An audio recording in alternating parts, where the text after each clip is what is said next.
Guten Morgen, muchachos. Welcome back to Football Digest Daily. Ho, ho, ho.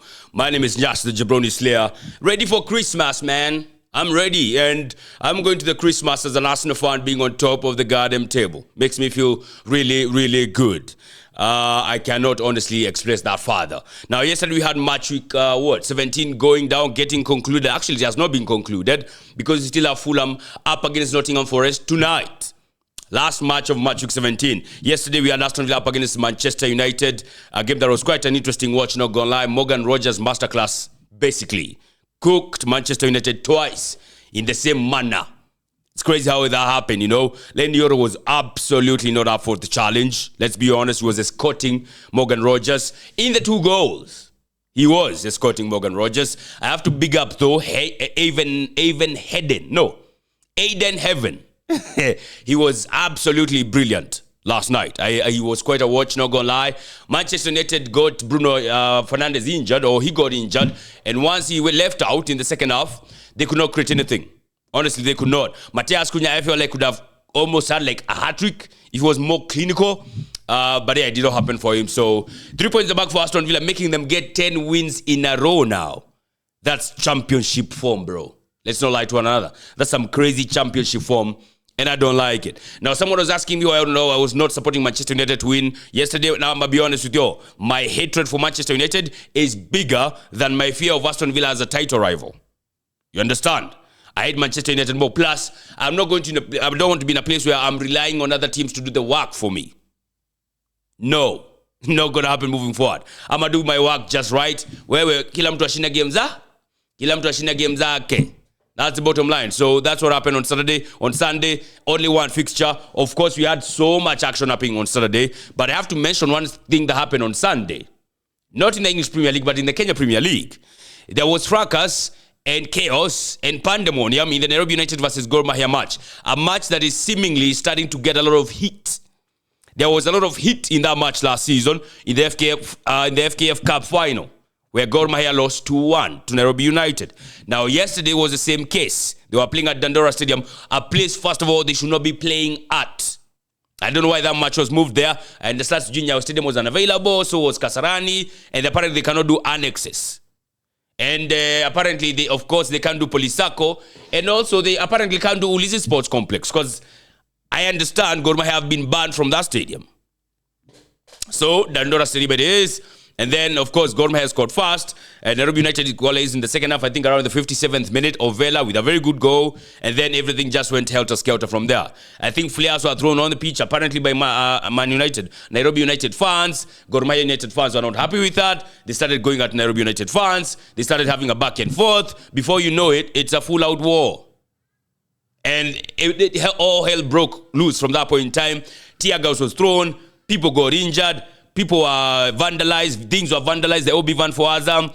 People had things stolen from their vehicle. I know of someone whose items were stolen from inside the car. Ilikuwa broken.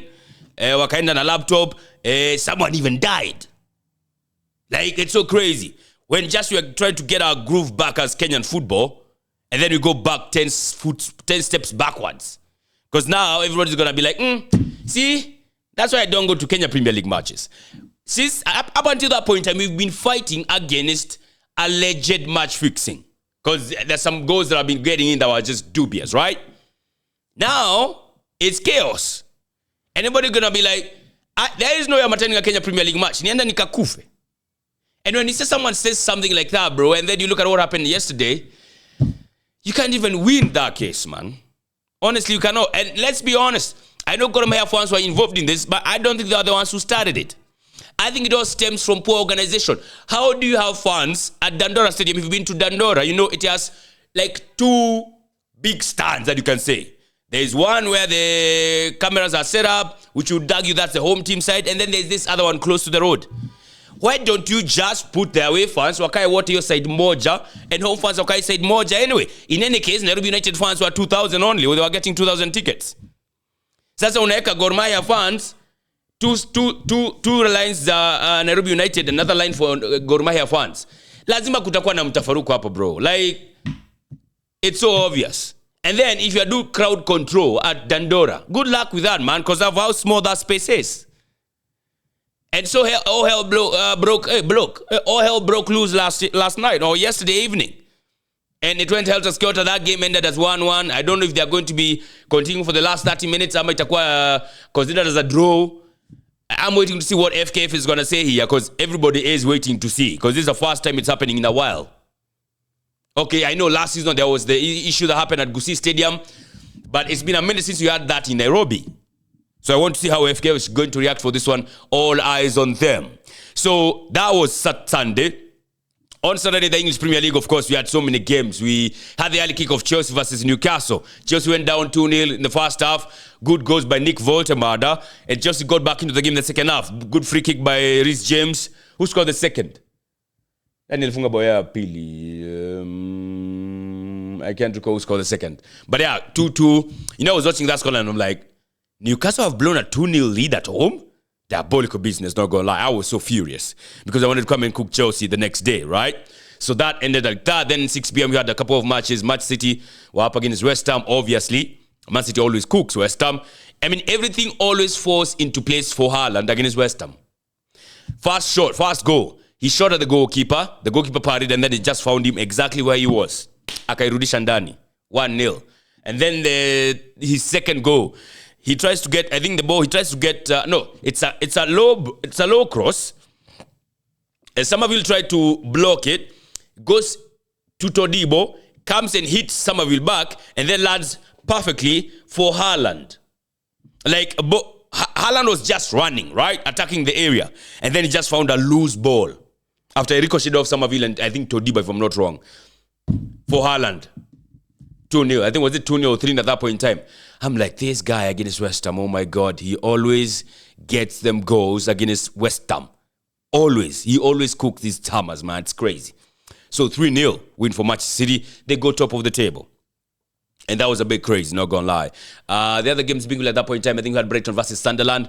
When you watch the highlights of this game, you'll ask yourself how that game ended 0-0. Because that was some crazy business. Also, we had Brentford against Wolves. Everybody beats Wolves, and Brentford were no exception. They beat them 2-0. Lewis Potter with a brace. I was like, huh? Lewis who now? How the hell is that not Igor Thiago? I bought Igor Thiago in the FPL because I knew he was playing against Wolves. Everybody cooks Wolves, bro. Come on, man. So crazy. So Brentford just won 2-0. And then you had the late kickoff. No, we had the 8:30 p.m. kickoff. That was Spurs welcoming Liverpool. I'm going to be honest with you. Spurs are just crap. Spurs is the most crappy side I've ever seen, bro. And I'm not saying this because I was relying on them to beat Liverpool, because I don't for now consider Liverpool to be a threat, but fucking hell, bro. Judeka Ngapi, Javi Simons, red card. I'm like, guys, don't you like understand the magnitude of this fixture? This is goddamn Liverpool we're talking about. Red card? The first half. Man, what the hell? And I think they went to the halftime break, I think, at 0-0. Came back to the second half. I think they conceded. Who scored the goal for them? Nani alifungia? Oh, Isak scored for Liverpool. No sooner had he scored than in the process of scoring, he got injured. Apparently, he has broken his leg. I don't know how long he's going to be out for. Now I was watching that game thinking, surely this is not the game that Isak gets his first goal. And he fucking did, bro. Because I'm still of the opinion, like, Isak akishika form, we might be in trouble, guys. Yeah, we might be in trouble. I do recall him last season when he was scoring for Newcastle. Alianza Kuzoza, I think second half of the season. Just like Dembele. Dembele as well, when he was winning the FIFA Men's Best Player and also the Ballon d'Or. He didn't do nothing the first half of the season. Until the second half of the season from January, he was just unplayable, bro. So, I kind of a little bit get jittery about Isak sometimes. So, it's not like I was happy that he got injured. It just, he's out of action a little bit.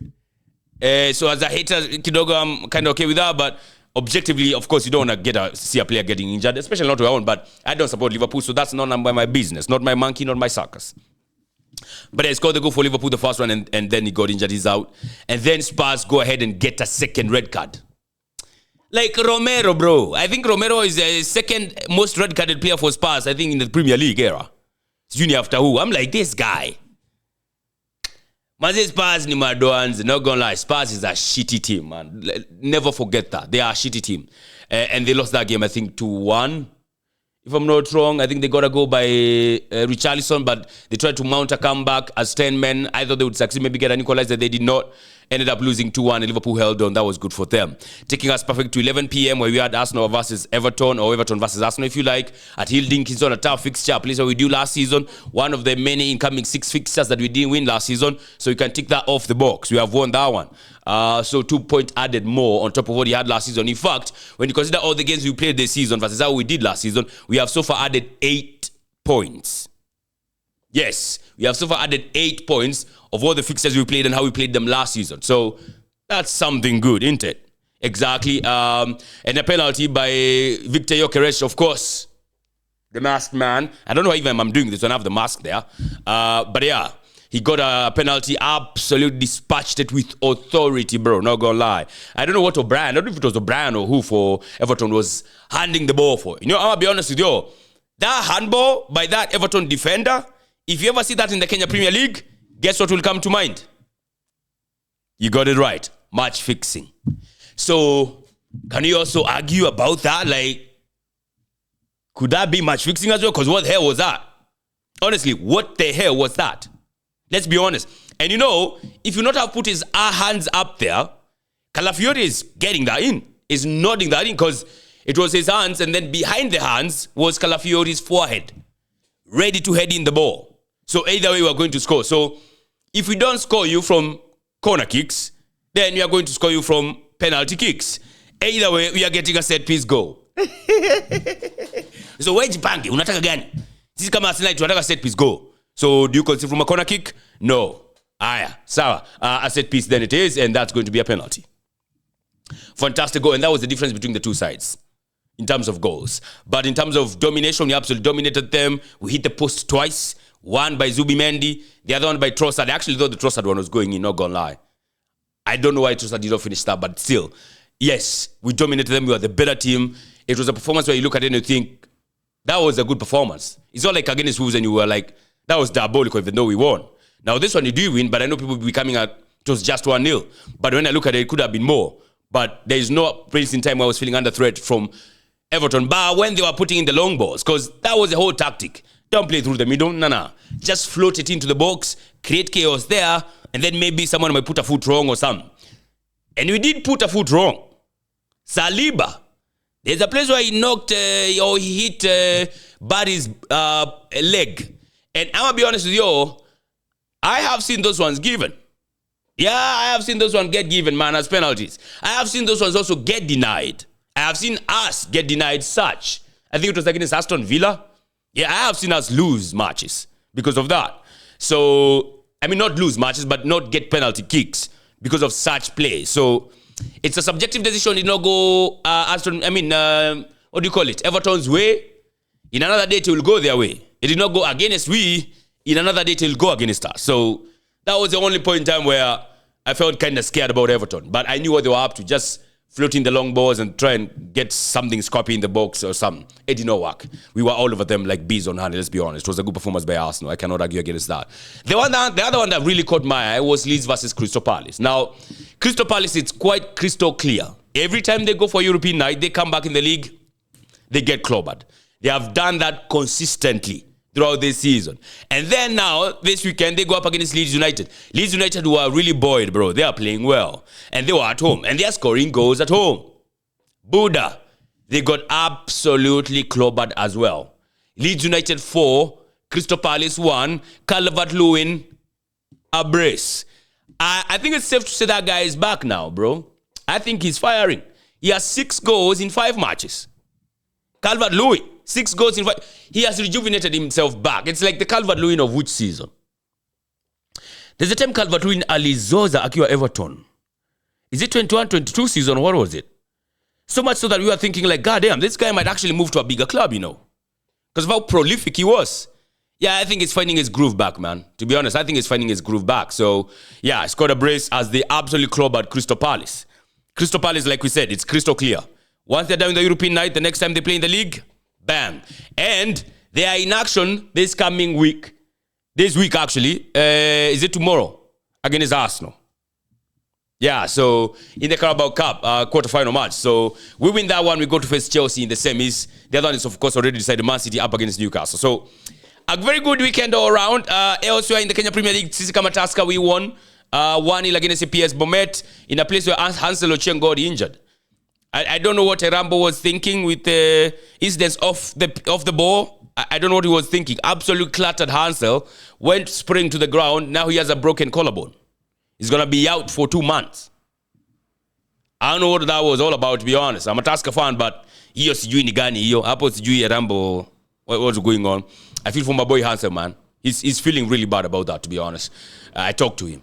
Elsewhere, AFC Leopards, wanacheza leo, I think. Ama wanacheza kesho. Yes, Shabana beat KCB 3-1. KCB who just come off a very good win against who? KCB walikuwa wamepigana ni vizuri handsomely. I think is it 4-1 win ama ilikuwa 4-2 against Ulinzi Stars, if I'm not wrong. They got clobbered by Shabana. So a bit topsy-turvy, but that's how they could crumble this weekend as far as the Premier League is concerned. In the English Premier League and also in the Kenya Premier League, also the Africa Cup of Nations kicked off yesterday.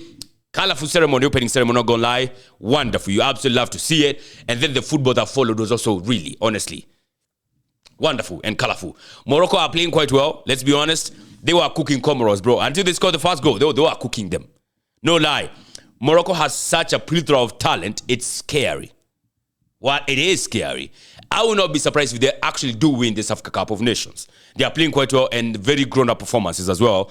Brahim Diaz with the first goal. And then, is it Ayub El Kabi? Bro, the bicycle kick, bro. Those are the kind of kicks you used to see Rooney do, or Ronaldo, or Ibrahimovic. Man, they're looking at that thinking, yeah, we could be proud of that. Absolute stunner. Let's be honest, it was such a fantastic goal. I hope you all guys watched that one. If you have not, just go to YouTube and watch it. It is so dope. Morocco played quite well. They totally deserve to win the game. And then the action continues today. So it's going to be fantastic, man. Africa Cup of Nations is underway. Group stage up are still assessing each other. First game day. Unajua ni kupimana nguvu kwanza before you get to the knockout round. So the action goes on all the way till I think mid-January. So you're going to be in for a heck of a ride. So sit back, buckle up. It's going to be crazy. Now, there's only one thing left for you to do. Subscribe to the channel.